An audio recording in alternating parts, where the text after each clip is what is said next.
Hey all, Heretic here. Patch 32.0.3 goes live today, and there are some big changes to the Battlegrounds. Let's jump right into it. Hey, Standard Hearthstone players. I don't know enough about Standard Hearthstone, but really I don't know anything. I haven't played since Stormwind. If you want those patch notes, I've at least included them in the description below. That way you can get them. All right.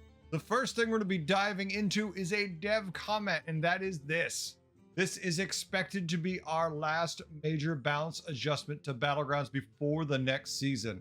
We're overall happy with how Anomalies were received this season, and most of our adjustments to them this patch are focused on removing a few pain points with specific anomalies.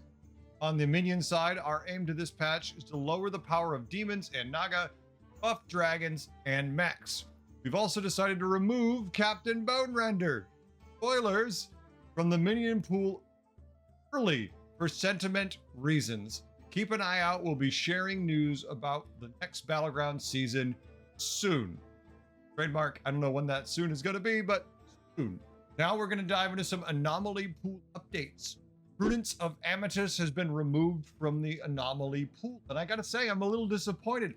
I personally loved this one. I liked how it made you play the game very differently in the first few turns, and with certain heroes you could get away with some other shenanigans. It was a lot of fun.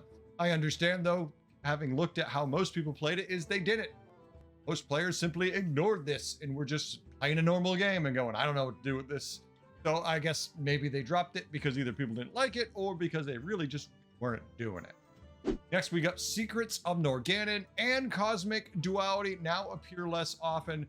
Oh, thank you.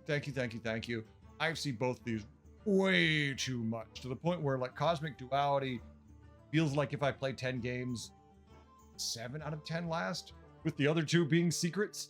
It's kind of painful. I'm like, hey, I played 10 games. I played different anomalies. How random. It just did not feel great. So I'm kind of happy about that. Guff Rune Totem has been banned from the Secrets of Norganon Anomaly, and that makes sense because Guff could just print minions pretty damn fast, especially once you got to 6 and 7 with that hero power, just cycling a couple cards giving you instant huge value. Pyramid has been banned from match fixing, Golden Friendship, Emergency Landing, and Pooled Resources Anomaly. Now overall, I don't play Pyramid almost ever. I don't find him terribly interesting nor effective, and I never actually even see him being played. So hey, if you like Pyramid and he's been doing great things for you in these, let us know. But how? Why? I mean, I just don't like this hero, so I don't understand why you'd want to play it for a little bit of health, but I guess, yeah, there you go. Saloon's Finest, the tier 6 Tavern spell, has been banned from Golganath's Tempest Anomaly, and that kind of makes sense. You'd spend gold on this spell, you would refresh the shop with all spells, and then buy one spell and lose them all? Not really a great return on your investment, so that makes perfect sense.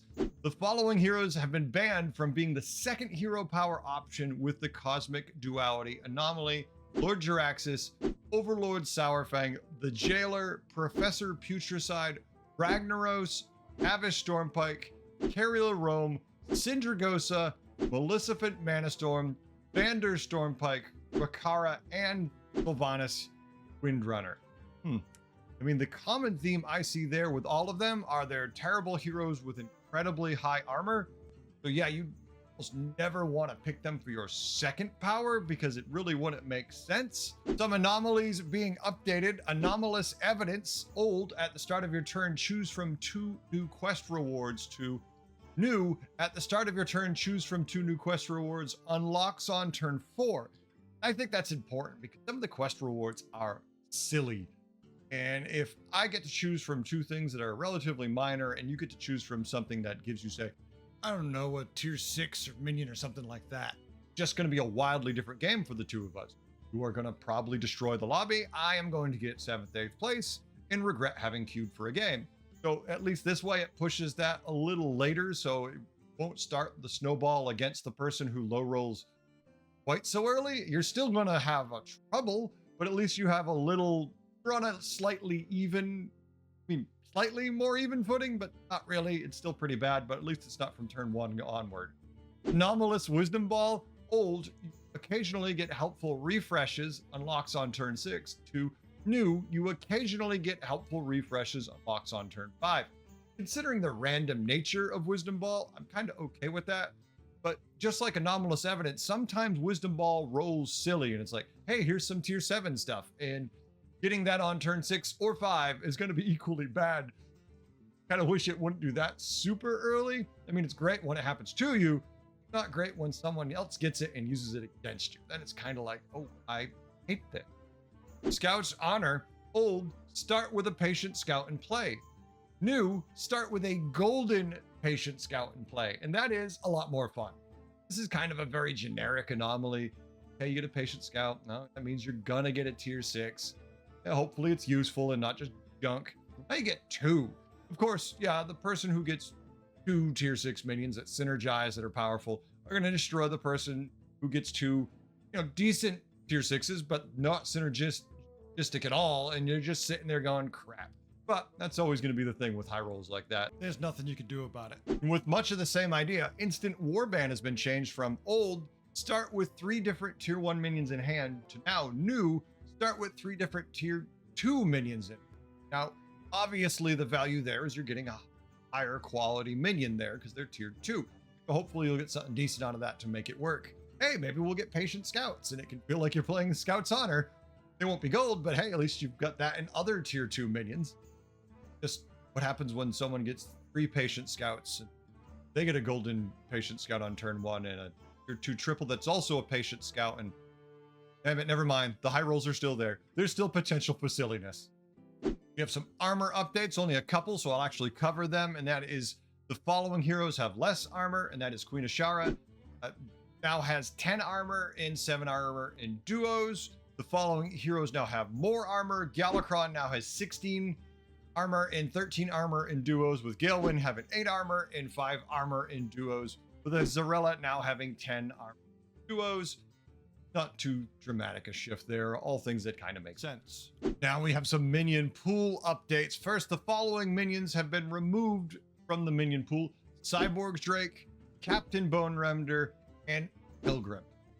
Pilgrim, it's nice when you're playing demons, otherwise, yeah. Cyborg Drake, good for various menagerie builds and mechs in general, but not insane, but still a good, decent enough card at tier 5. Bone Render, probably the most polarizing card.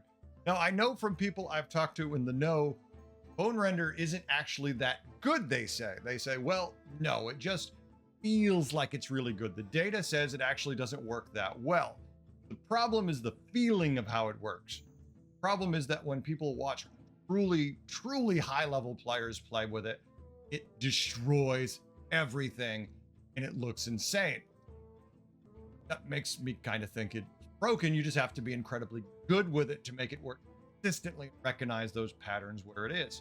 No, I'd like to see the data for when really high MMR players have it versus average players, just to see, because the perception might be, yeah, at low MMR it's good, but it's not. But at crazy high MMR, it might be broken good, and it is just that, broken good. Just be curious. I just want to see that data. I know we never will, but that's the kind of stuff I wish we could see. The following minions have been returned to the minion pool: Upbeat Front Drake, Utility Drone, and Sanctum Rester. Okay, a couple notes here. First, Upbeat Front Drake, one of the best tier 1 minions in the game. Problematic every time it's in the game because it allows dragon players to print too many dragons. I know they wanted dragons to be more powerful, but I didn't realize we need them to be top tier. Why do we have to make them go from meh to, oh crap, I have to buy this? Oh, Reno hero powered it on turn 1. I wonder what, and he's printing dragons all game. It makes complete sense. I don't understand. There wasn't another thing you could bring in, but sure, whatever. Do your thing. Utility Drone is cute. It definitely, you've played enough mechs. Now you've magnetics and I actually can get buffs on them, so not bad. Sanctum Rester, to be honest with you, I forgot existed as a dragon because it's been, I feel like, forever since this was in the game, but Sanctum Rester's back. Minion updates, and this one is really going to blow your mind. Lava Lurker, text only update. I don't know what that update is because in the patch notes they provided to us, they did not include an image or what the text update was. I guess they're just changing the wording, or maybe now Lava Lurker's just going to read text only update. I don't know. We'll see soon when the actual patch notes come out after this video is out. Stitched Salvager. Nobody saw a nerf to this thing coming. Well, they did, but they thought it would come weeks ago, but here we are. Used to be a 20/4 start of combat, destroy the minion to the left of this, death rattle, resummon an exact copy of it. Now it's 16/4 start of combat, destroy the minion to the left, death rattle, summon an exact copy of it, except Stitched Salvager. So you can't use your Stitched Salvager to eat other Stitched Salvagers who have eaten other minions to summon this never-ending cascade of ridiculousness.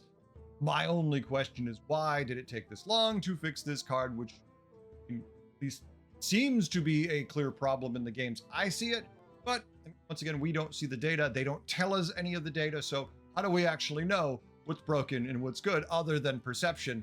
And then they get mad when our perception is wrong. Utility drone is back, and I'm guessing it's going to be amazingly different considering these changes. Old tier 4 4/4 at the end of your turn, give your minions +2/+1 for each magnetization they have. New tier 6 6/6 at the end of your turn, give your minions +3/+2 for each magnetization they have. This used to be a card you'd pick up midway through the game and you'd end up playing mechs. You'd have a couple of magnetics and start ramping up, and then you'd sell it for the actual tier 6 win condition. Now we do generate a lot more magnetics, it seems like, and you're going to be giving a bigger buff for each magnetic they have. And yeah, you couple this with a Drakari and it can be very disgusting. It is a bigger buff it's giving, so it makes some sense that it's going to be better. I don't know if it's worth being at tier 6. I still kind of feel like mech should have an actual tier 6 win condition, because the problem with this card is it takes time. Yeah, if you pick this up and you have a golden Drakari and you've done 100 magnetizations, this is amazing. But probably you don't. And this thing is just slow and it's probably trash. But it's at tier 6 and it's given a bigger buff, so who knows? Maybe it will work, but my hope is pretty low on this one fixing mech. The Boom Mobile, that tier 7 mech nobody is ever typically very happy to see, went from being an old 12/12 to now being a new 20/20 with the same abilities of giving magnetic, reborn, divine shield, taunt, wind fury when you attach it and all that good stuff. But I still don't, I mean, they're great when you generate these. That's the only time they're good. If you're playing and you have magnetic things, anything that's mech, and you generate them, they're great. But if you have to buy them or you get it as, say, Thorum, not tier 7 mini. Kind of got screwed, I'm sorry. But yeah, here's the change. It's certainly better than it was before. I'm just not sure it's enough to make a difference. Big Brother, going from a 5/4 taunt after you cast a tavern spell, minions in the tavern have +1/+2 this game, to now being a 4/4 after you cast a tavern spell, minions in the tavern have +1/+1 this game. And that is not a big change. But, you know, you cast enough spells, you eat enough minions, that +1 health difference can be pretty impactful. I think this is enough to bring demons down a little bit, but not to horrifically nerf them in any way.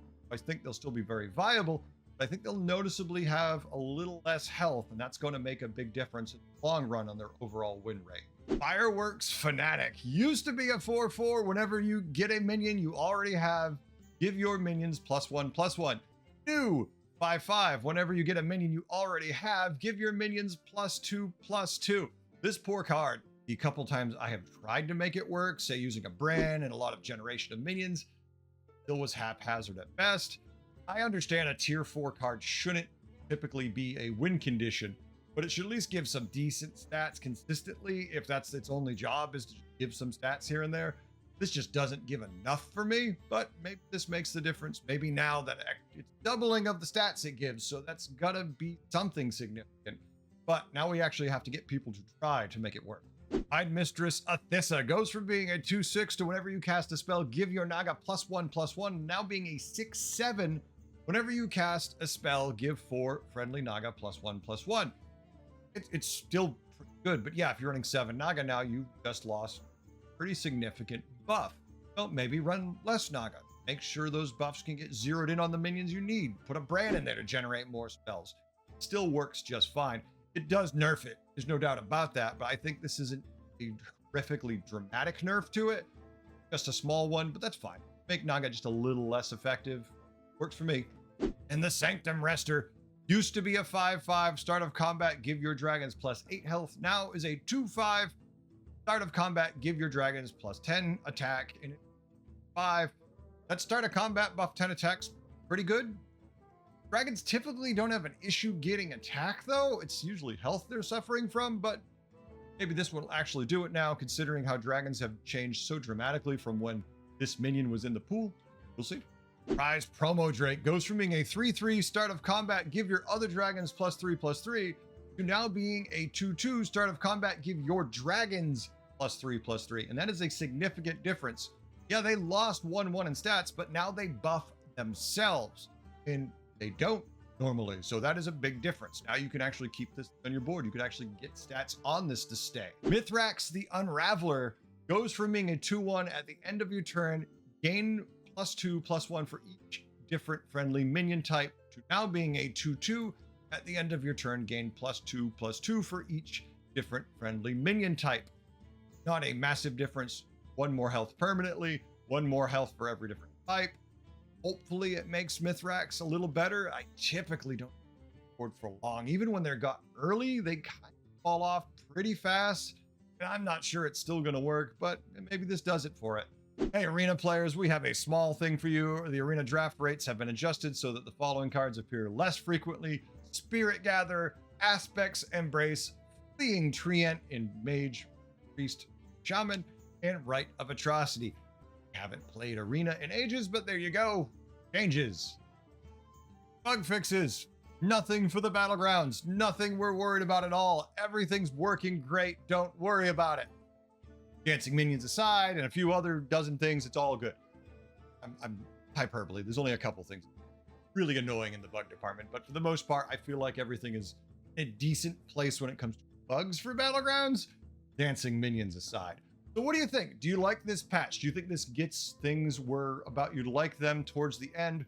Now we know the season ends, if I remember right, it's the 28th of April. So that means we should be getting an announcement very soon, considering it's less than a month away, on what new mechanic or returning old mechanic we're going to see. Maybe a new tribe. Who knows? What do you think? What do you want? Are you excited for what old mechanics would you like to come back? What new thing pie in the sky do you want? What tribe are you looking for? What are the things that have you excited or fearful for what's coming up in the new meta? Thanks for watching all. I hope you had a good time. Please like, subscribe, all that good stuff. It helps the channel grow, helps us keep going. Thanks for watching. Till next time, I'll see you in the Battlegrounds. Later. Mithrax the Unraveler. At the end of your turn, give